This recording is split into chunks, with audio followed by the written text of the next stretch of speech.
Sylvie Landriev, qui est co-directrice du forum Vie Mobile, et notamment responsable du projet Postcar Île-de-France. Alors, on a vu, dans ce que nous a présenté Madame Merey-Conti, une baisse constante en fait de la voiture et une forte hausse de mobilité active telle que la marche à pied et le vélo.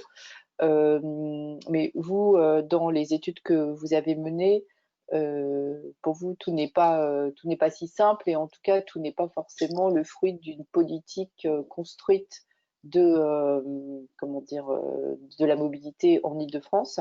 Donc, faites-nous part de vos réflexions sur ce sujet et de l'étude sur l'Île-de-France Postcar, dont le forum Vie Mobile, qu'a mené le forum Vie Mobile. On a les slides là qui s'affichent. Je ne vous vois pas, Sylvie Landriev. Est-ce que vous êtes là? Est-ce que vous pouvez allumer votre webcam? Alors moi, je suppose que vous m'entendez, parce que j'ai l'impression que ça, voilà. Donc je vous vois, je vois le PowerPoint. Ouais. Je crois que j'ai juste à faire ça. Voilà, c'est bon. Oui, ça y est, vous êtes là. Bonjour. Bonjour. Donc effectivement, vous êtes très très ponctuel.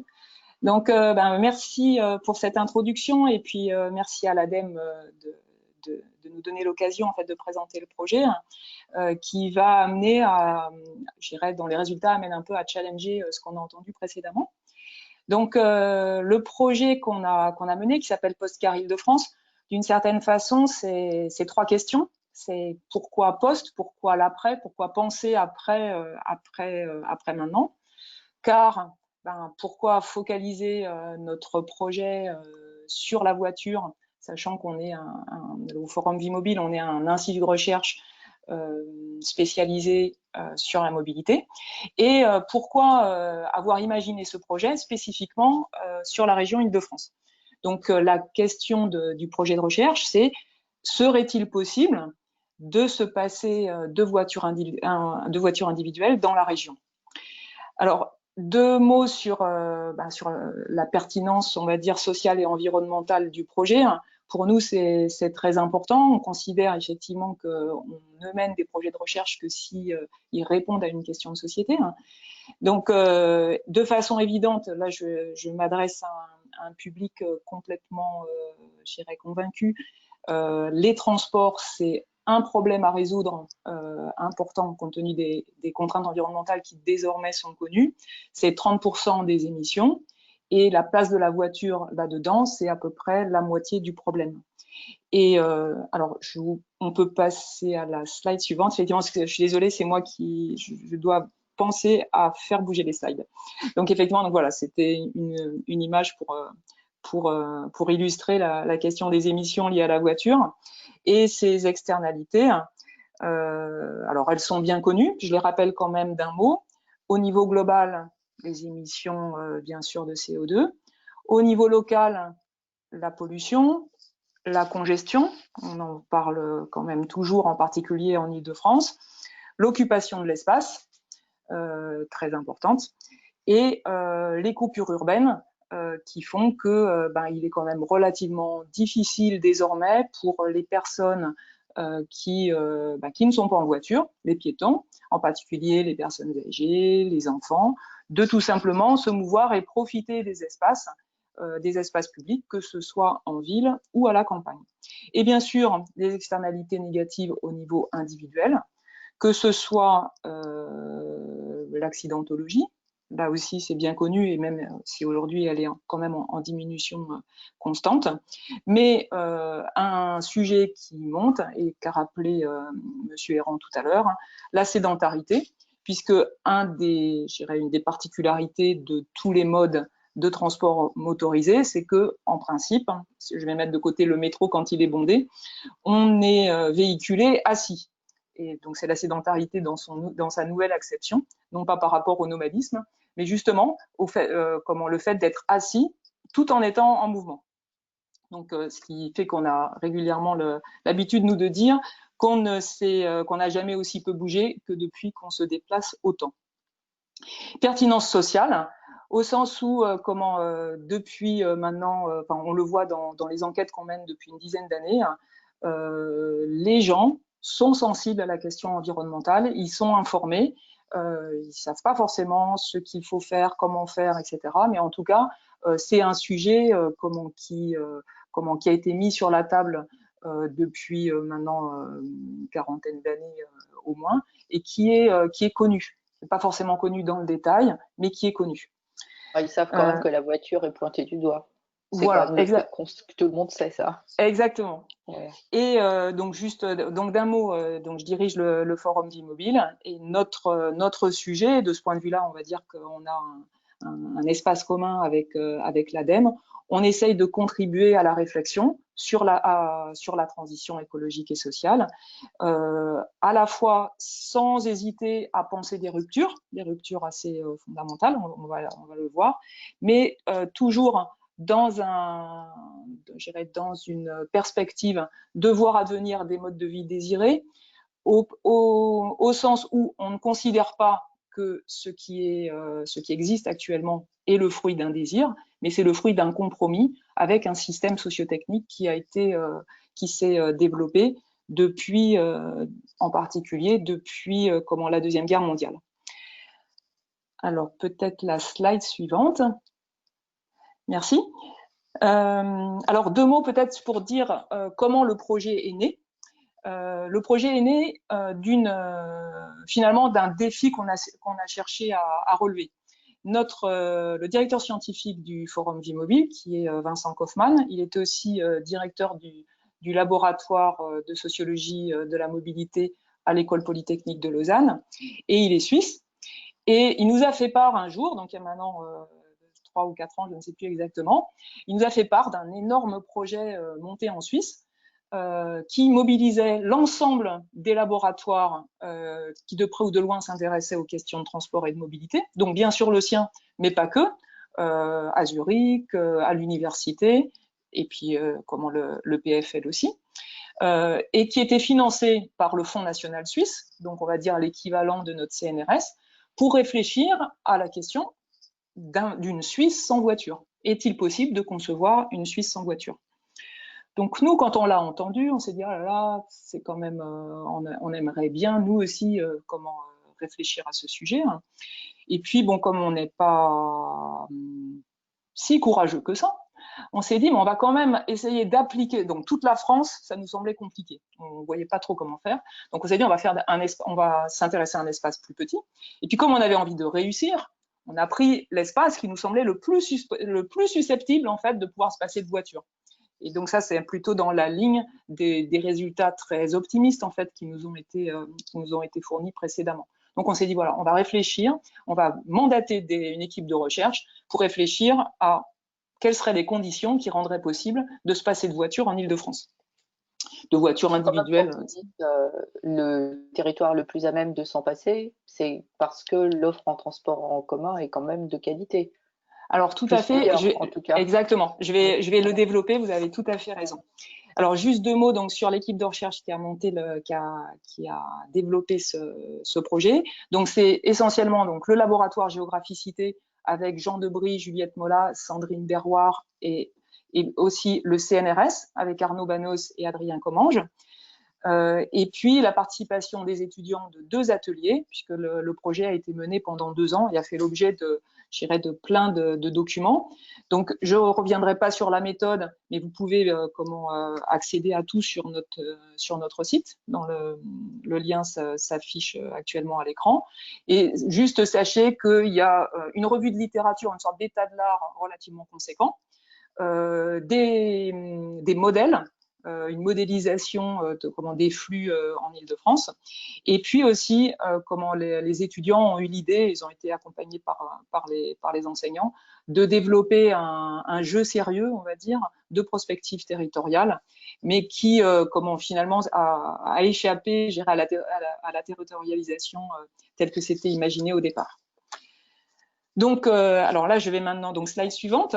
Je vais essayer de répondre à la question de Dominique. Pourquoi on pensait qu'en Île-de-France, c'était facile? On s'est dit vraiment, c'est le territoire vraiment idéal. Alors effectivement, c'est exactement ce que vous disiez. Tout d'abord, les transports collectifs, une qualité de la desserte et une densité du réseau en transport collectif qui est extrêmement importante et même jugée relativement extraordinaire. Il y a peu de mégalopoles qui soient aussi bien desservis que la nôtre. Et puis, ce réseau de transport, il est continuellement complété. On a actuellement, donc tout le monde le sait, le projet de Grand Paris Express. La densité humaine, alors là, c'est propre, je dirais, à beaucoup de mégalopoles, mais avec des particularités en Île-de-France. Plus on est, il y a quand même un présupposé, c'est que plus on est nombreux sur un territoire petit, plus on suppose que les distances à parcourir pour se déplacer vont être faibles. Et donc, si les distances sont faibles, on va vraisemblablement pouvoir passer aisément au mode actif dont nous parlait Monsieur Errand tout à l'heure. Et puis, en fait, autre atout, les comportements des franciliens. Et là, c'est l'intervenante précédente qui le rappelait. Un très faible taux d'équipement en voiture, 1,1 contre 1,5 en France, une faible utilisation de la voiture, seulement pour 30%, un peu plus de 30% des déplacements plutôt que plus des 2/3 dans le reste de la France. Et puis, clairement, un désir d'alternative des habitants. Donc, je n'ai pas entendu la totalité de l'intervention précédente, mais nous, on avait retenu effectivement de l'enquête qui était présentée, qu'on avait même 20% de marcheurs exclusifs. Donc vraiment d'habitants de l'Île-de-France qui ne prennent pas d'autres modes de transport que leurs souliers. Donc tout ça est extrêmement positif. En plus, et donc c'est le fruit bien sûr de plusieurs décennies aussi de politiques publiques. On peut ajouter à cela les politiques publiques plus récentes qui vont aussi dans le même sens. Alors déjà, on a maintenant un objectif régional qui est aligné sur l'objectif de la ville-centre de Paris, donc pour vraiment diminuer la place de la voiture et pour s'atteler aux externalités dont je parlais précédemment. Donc 3 axes pour faire baisser cette importance de la voiture, la place de la voiture en ville, la flotte en circulation et la part des déplacements. Place de la voiture en ville, alors là, ça se traduit par l'augmentation sans cesse des zones 30, la boulevardisation d'une partie des villes avec l'élargissement des trottoirs, l'augmentation des pistes cyclables. Et puis encore, je disais, la diminution de la flotte en circulation. Alors là, c'est bien sûr l'autopartage, le covoiturage, ou encore toute la politique par exemple, de vignettes, en fait, pour diminuer le nombre de voitures individuelles se promenant dans le territoire régional. Et puis enfin, la part des déplacements en voiture. Et là, vraiment, je n'y reviens pas parce que la présentation précédente était très intéressante et très édifiante sur l'important report modal qui existe déjà dans la région. Et puis, bien sûr, on continue à densifier toute la région, toujours avec l'idée que plus on est dense, bien plus les distances à parcourir sont faibles. Donc, quand on en arrive là, on se dit, quand même, il y a un hiatus, il y a quelque chose qu'on ne comprend pas, puisque finalement, les politiques anciennes, les politiques nouvelles, tout concourt à diminuer la place de la voiture. Puis malgré tout, les externalités liées à la motorisation dans la région Île-de-France sont quand même plutôt plus fortes qu'ailleurs. C'est-à-dire qu'on est parmi les villes les plus polluées, parmi les villes les plus congestionnées, etc., etc. Donc je dis, il y a quelque chose qui ne fonctionne pas. Et donc, je vais essayer maintenant de trouver des idées de raisons pour lesquelles ça ne fonctionne pas. Donc, slide suivante. Voilà, la médaille à son revers. Slide suivante aussi, je pense. Voilà. Merci. Alors, en fait, le problème de la présentation telle qu'elle a été faite précédemment, c'est de beaucoup se concentrer sur le nombre de déplacements. Alors, le nombre de déplacements, bien entendu, c'est important, ça reflète quelque chose, et en particulier une partie de nos modes de vie. Mais le problème pour la pollution, c'est que c'est moins le nombre de déplacements qui compte que les distances parcourues. Et alors, qu'est-ce qu'on constate en Île-de-France? C'est que les distances parcourues, elles augmentent. Et donc, par exemple, on avait, donc là, je retrouve mes chiffres pour ne pas dire de sottises, on avait une portée de 7 km en moyenne en 1970, elle était de 11 km en 2010, et je suppose qu'elle est encore un peu supérieure en 2020. Alors, pour quelles raisons? C'est parce que, on va dire que donc ça, effectivement, on l'a déjà évoqué, le centre-ville, lui, a tendance à se dédensifier, mais je rappelle quand même que la ville de Paris est la ville la plus densément peuplée, la ville occidentale la plus densément peuplée au monde, avec 20 000 habitants au kilomètre carré. Comment le problème, donc je disais pourquoi la portée des déplacements augmente. Bien, c'est parce que, pour une des raisons qui a été évoquée tout à l'heure, c'est que il y a une dédensification au centre, mais une densification, une augmentation de la population autour. Donc en fait, je dirais la localisation des habitants fait qu'ils ont des déplacements de plus en plus longs en distance et longs en temps aussi. Donc non seulement là aussi c'est contre-intuitif, on se dit si on est très dense et qu'on a des petites distances, on devrait avoir des déplacements plus courts. Ben non, en Île-de-France, les déplacements sont plus longs que dans les autres régions de France. Et là, c'est pareil, à la limite, au-delà des chiffres, on le sait tout simplement. Et depuis toujours, en fait, on pourrait penser à Elle court, la banlieue, qui doit être un film des années 70, et où déjà, on savait qu'on passait beaucoup de temps à se déplacer, que ce soit dans les transports, ou que ce soit dans les transports collectifs, ou que ce soit en voiture. Et donc, quand on parle d'alternative à la voiture, en réalité, on fait comme si finalement tout le territoire francilien ressemblait peu ou prou au territoire parisien. Or, les déplacements entre Paris et la région Île-de-France, c'est seulement 10% des déplacements. Et les déplacements de péri à périphérie, c'est plus des 2/3 des déplacements. Par exemple, on a fait une étude sur le boulevard périphérique et son utilisation. Vous pouvez le retrouver aussi sur notre site. Bizarrement, en fait, on ne savait pas qui prenait le boulevard périphérique avant que les étudiants s'intéressent à la question. Et ce que l'on voit, c'est que le boulevard périphérique, il sert pour l'essentiel aux habitants de la première couronne à aller, dans une autre commune de la première couronne. Donc, à nouveau, des flux périphériques. Donc, du coup, pour le coup, c'est ça qu'il est fait quand même, non? C'est un peu logique. Oui, tout à fait, oui. tout à fait. Et comme il y a des projets pour le supprimer ou le transformer radicalement, enfin bon, on ne va pas en parler maintenant. Exactement. Et dernière, alors je dirais deux autres explications. On parle d'impasse territoriale, c'est qu'il y a des grandes zones en fait de la région Île-de-France très mal desservies en transport collectif et qui vont chercher en particulier leurs employés ou leurs travailleurs en dehors de la région. Alors je vais prendre un exemple, Roissy. Roissy, on va dire, c'est très très bien relié à la ville-centre. Justement, c'est fait comme en fait on veut que les voyageurs d'affaires et puis les touristes puissent relier rapidement le centre de Paris. On a les lignes de transport collectif qui vont bien. Mais le problème, c'est tous les gens qui travaillent sur le pôle de Roissy. Eux, ils n'habitent pas forcément dans la ville-centre. Ils n'habitent pas forcément à Roissy non plus. Et donc, on va les chercher désormais dans les régions alentours, dans les Hauts-de-France, y compris même, donc ce qu'on a vu dans un rapport, y compris jusqu'en Lorraine, pour dire que le système régional est très loin bien entendu de fonctionner, je dirais, sur lui-même.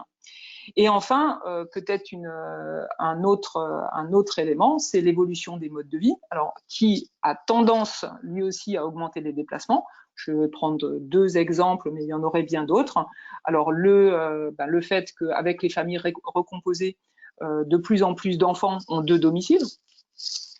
Et 2 domiciles, pas seulement pour les vacances, mais 2 domiciles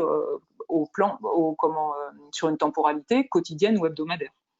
Et puis, bien sûr, le travail, deuxième exemple, qui fait que on est désormais rare à avoir un lieu de domicile et un seul lieu de travail. Et le plus souvent, si on est dans une fonction tertiarisée, on va avoir des rendez-vous en dehors de notre bureau. Et si on peut aussi avoir tous les métiers que l'on a bien identifiés au moment je dirais, de la crise liée au Covid, tous les métiers qui nécessitent de se déplacer, donc sans forcément être roulants, mais qui ont plusieurs lieux de travail, que ce soit les infirmières à domicile, les paysagistes, les artisans, etc. Donc, in fine, si je conclus sur cette partie-là, bien, en fait, qu'ont montré les deux recherches, les deux projets, le projet suisse et le projet du Postcar Île-de-France. En Suisse, donc même si c'est de façon évidente, c'est un projet de recherche non strictement académique, c'est aussi une expérience de pensée, mais en Suisse, les chercheurs ont tendance à considérer que ce serait possible, ce serait possible de se passer de voitures individuelles. Alors pour quelles raisons ? Bien parce que, alors il y a une structure confédérale qui fait que il n'est pas si facile que ça de changer de canton. Donc la plupart des Suisses ont tendance à passer leur vie dans leur canton de naissance. Par contre, ils n'y travaillent pas forcément. Et donc depuis toujours, il a été donc une des obsessions, on peut dire, de la Confédération, a été de relier les cantons entre eux. Et non, je veux bien rester 2 secondes sur la slide précédente, mais c'est pas grave. Donc, oui, je disais, voilà, merci. Je disais qu'effectivement, une des obsessions de la Confédération, c'était de relier les cantons entre eux, finalement, le train est devenu vraiment le marqueur de l'organisation de la Confédération. Et ce train relie des villes plutôt à l'échelle française qu'on considérait comme petites et moyennes. La plupart ne sont même pas de la taille des métropoles régionales que l'on a en France, donc avec 2 exceptions bien sûr, Genève et Zurich.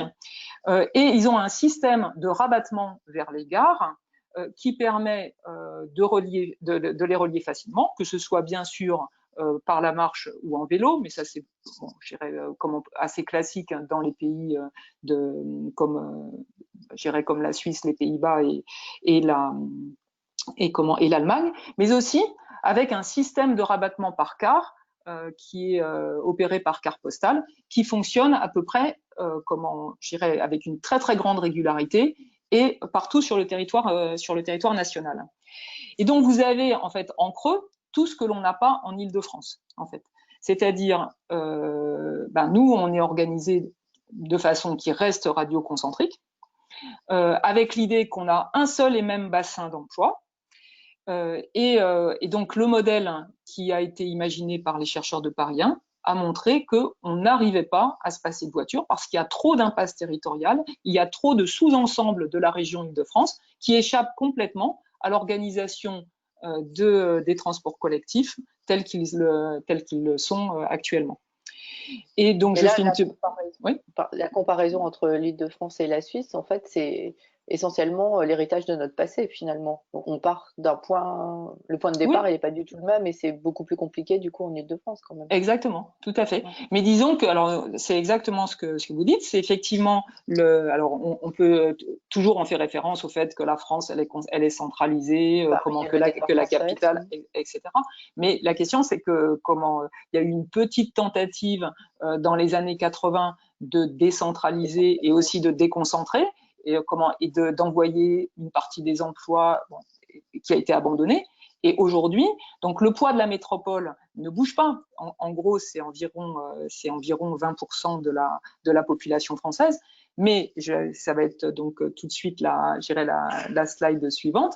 Mais en fait, en réalité, ce qui fait le problème qu'on n'arrive pas à résoudre et qui est complètement masqué quand on parle de part de déplacement, de nombre de déplacements, c'est l'augmentation de la population. Donc du coup, alors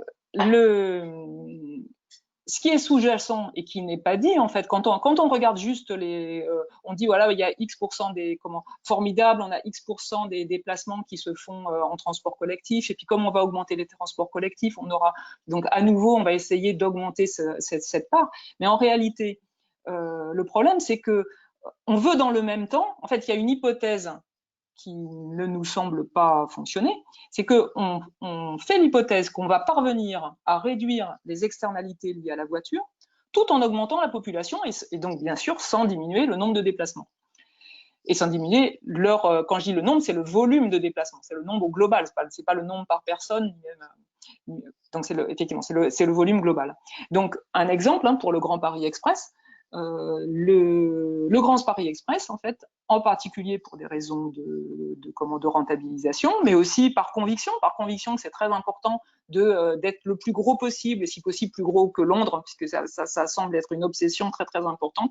Donc c'est vrai que moi je trouve que c'est assez bizarre, en fait, je ne vois pas trop quelle est la raison pour laquelle on va absolument être plus gros que Londres, mais je ne trouve pas d'explication. Mais au passage, on mise quand même sur une augmentation de la population, à nouveau de 2 à 3 millions d'habitants.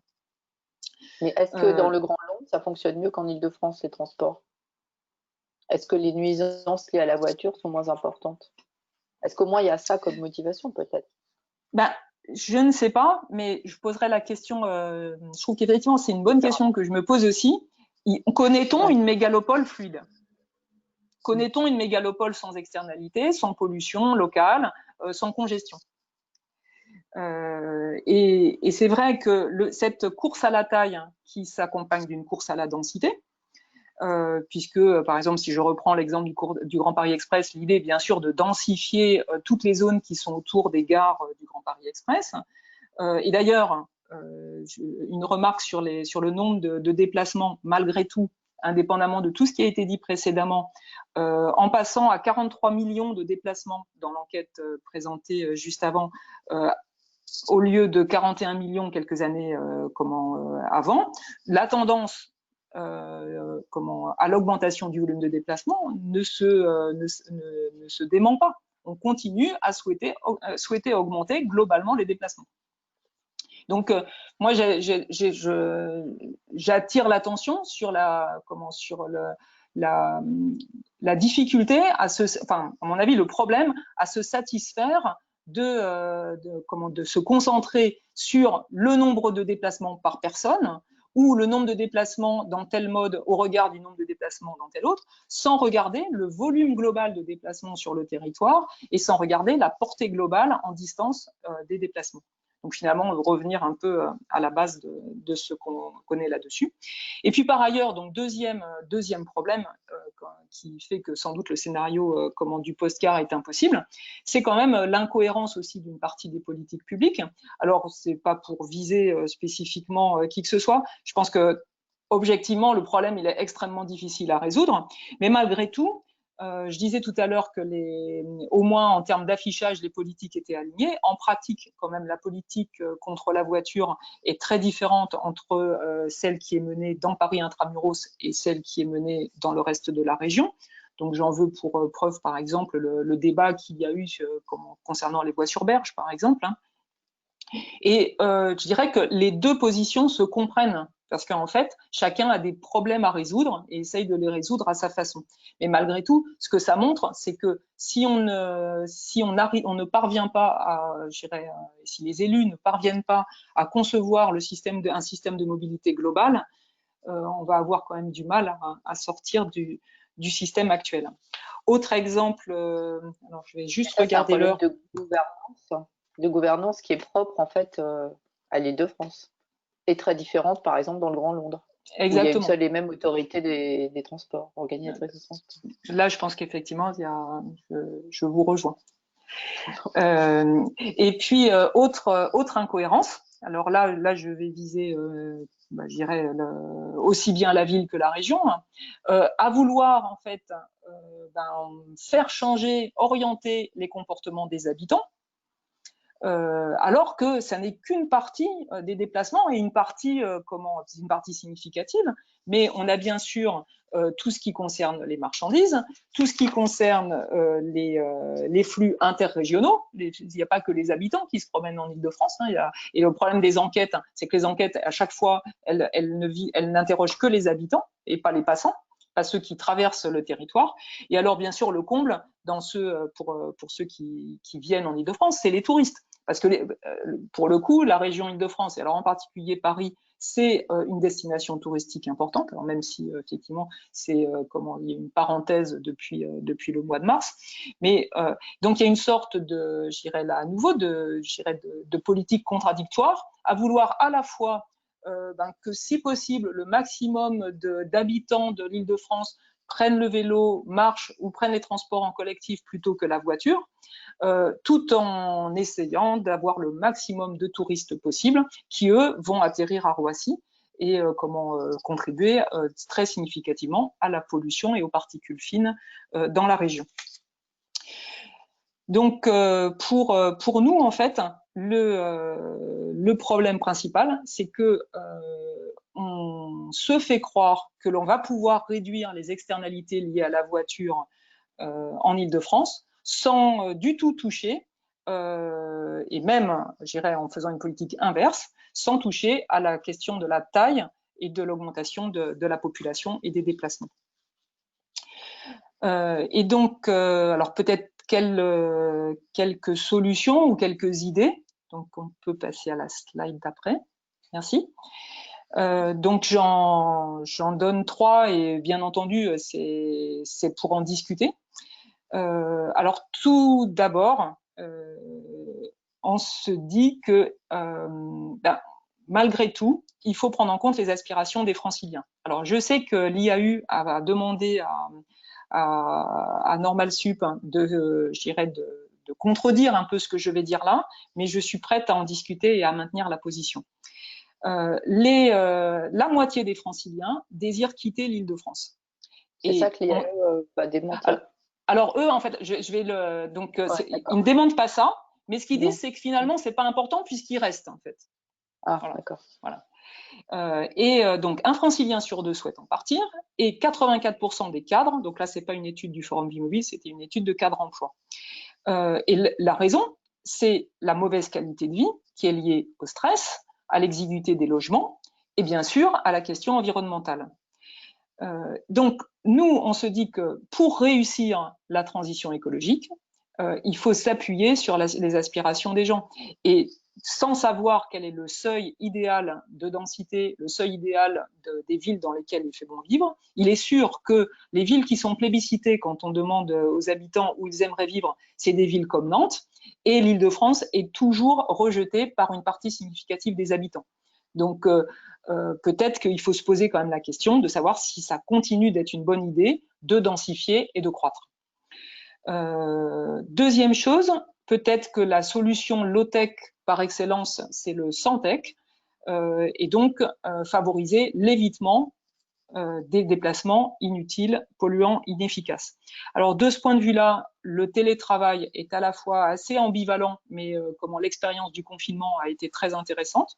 Donc pour le dire en 2 mots, on avait 7% des gens qui télétravaillaient une journée par semaine avant le confinement. Et pendant le confinement, on a fait une expérience un peu extraordinaire avec plus de 30% de la population active qui a télétravaillé 5 jours sur 5. Alors le télétravail, ça n'est pas la panacée pour plein de raisons. Et nous, ce qu'on montre par ailleurs, c'est que s'il est occasionnel, il peut même augmenter les déplacements.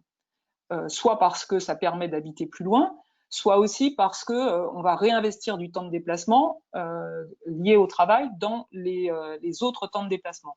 Mais malgré tout, ce que l'on voit, c'est que lorsqu'on télétravaille plus de 2 jours par semaine, là, on constate une diminution des déplacements et de leur portée. Donc, ça nous semble quand même un outil très, très important, dont on parle depuis longtemps, mais finalement dont l'efficacité et aussi la pertinence en fait a été réactualisée par l'expérience du confinement. Autre idée, réorganiser le territoire pour vivre plus en proximité.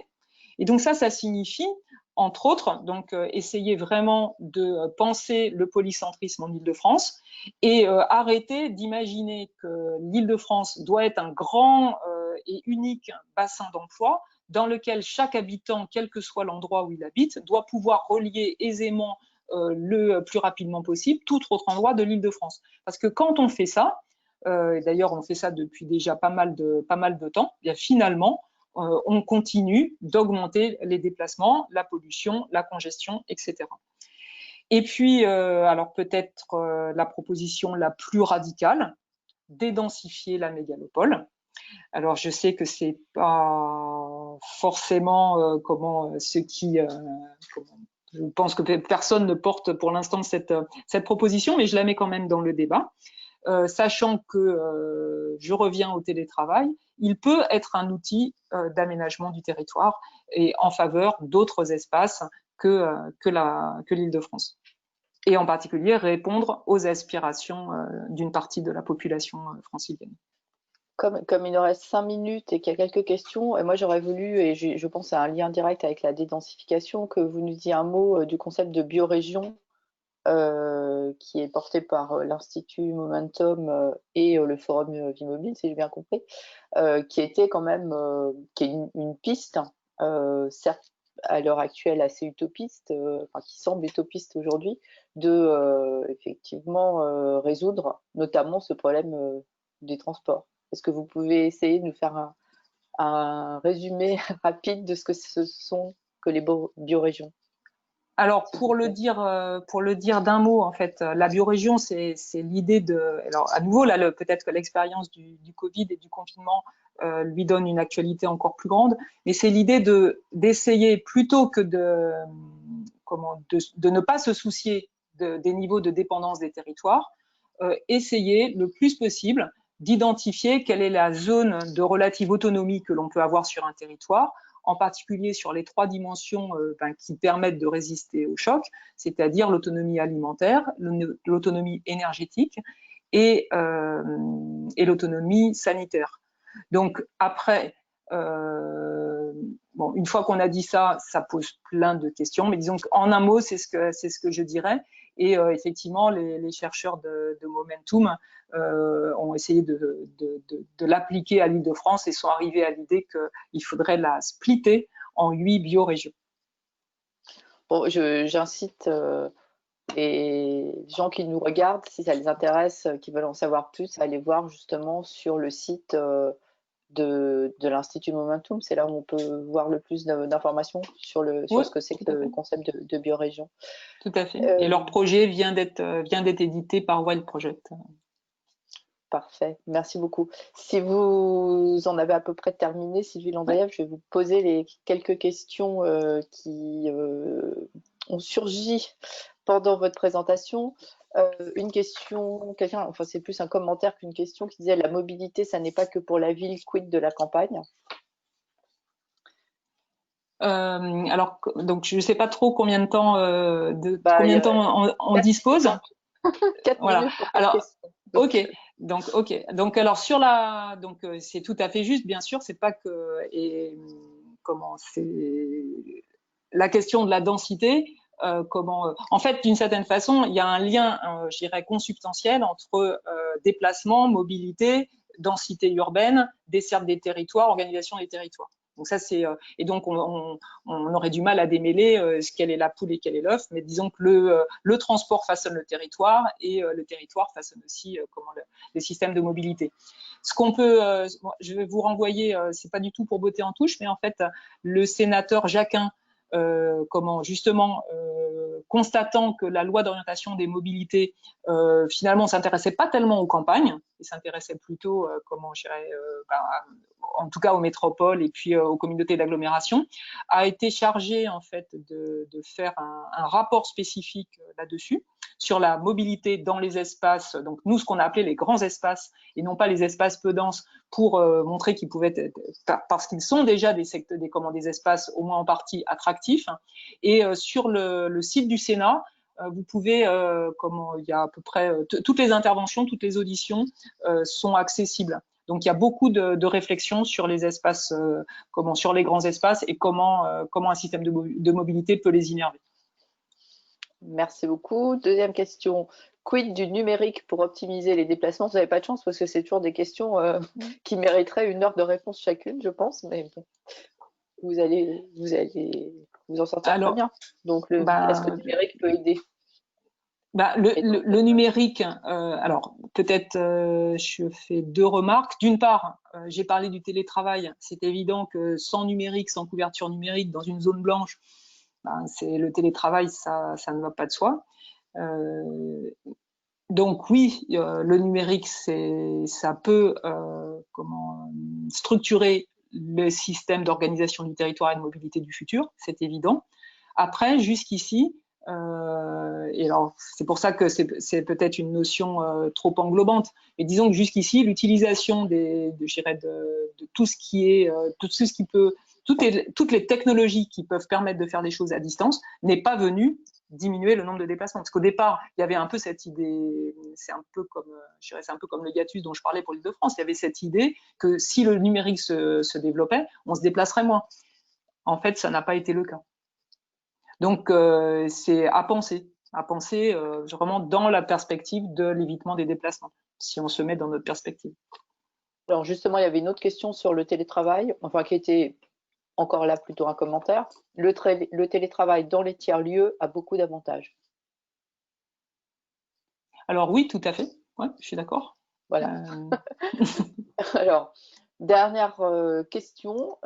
Si votre conclusion est l'impossibilité d'un post-car en Île-de-France, faut-il en conclure la même chose pour l'ensemble des régions françaises? J'imagine, étant donné que vous pensiez que c'était la région qui s'y adaptait le mieux, a priori.